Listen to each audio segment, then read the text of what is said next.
Hello everyone, আসসালামু আলাইকুম। This is Maisha from Maisha kitchen.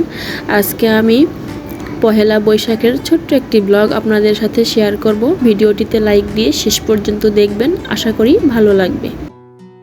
আজকে সকালবেলা ঘুম থেকে উঠেই আমি আলু ভর্তা করব, এই জন্য আলুগুলো কেটে ধুয়ে ভালোভাবে ক্লিন করে নিয়েছি। আজকে সকালে পান্তা খাবো আলু ভর্তা ইলিশ মাছ ভাজা দিয়ে, এজন্য সকাল সকাল ঘুম থেকে উঠেই আলু ভর্তা করতে দিয়েছি।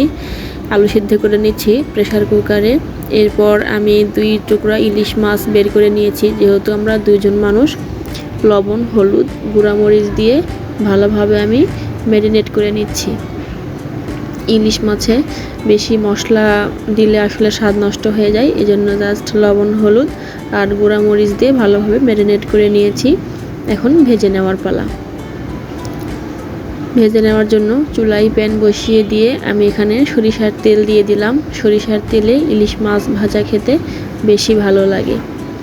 সরিষার তেল গরম হয়ে গেছে, আমি ইলিশ মাছগুলো দিয়ে দিচ্ছি, ফ্রাই করে নিব।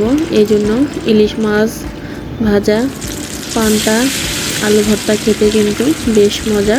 শুধু পহেলা বৈশাখ নয়, অন্য যে কোনো দিন খেলেও ভালো লাগে।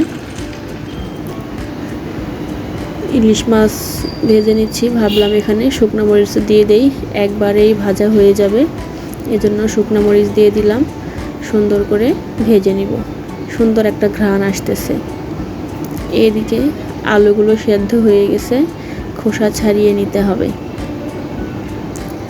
এই যে শুকনো মরিচগুলো ভাজা হয়ে গেছে, আমি এখন উঠিয়ে নিব শুকনো মরিচগুলোকে। যদিও আলু ভর্তা আমার ফেভারিট, কিন্তু রেগুলার খাওয়া হয় না, গ্যাস প্রবলেম আমার অনেক, এই জন্য।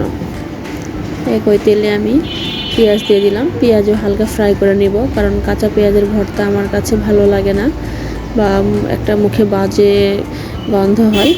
এই জন্য আমি পেঁয়াজগুলো হালকা ভেজে নিয়েছি।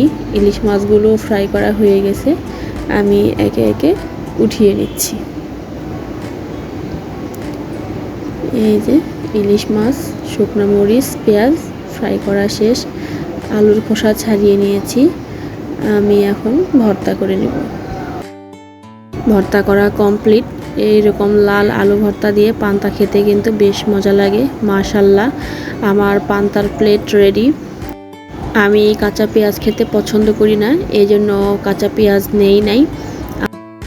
পহেলা বৈশাখের আমার এই ছোট্ট ব্লগটি আপনাদের কাছে কেমন লেগেছে সবাই অবশ্যই কমেন্ট করে জানাবেন। লাইক, কমেন্ট, সাবস্ক্রাইব করে আমার পাশে থাকবেন। সবাই ভালো থাকবেন। আল্লাহ হাফেজ।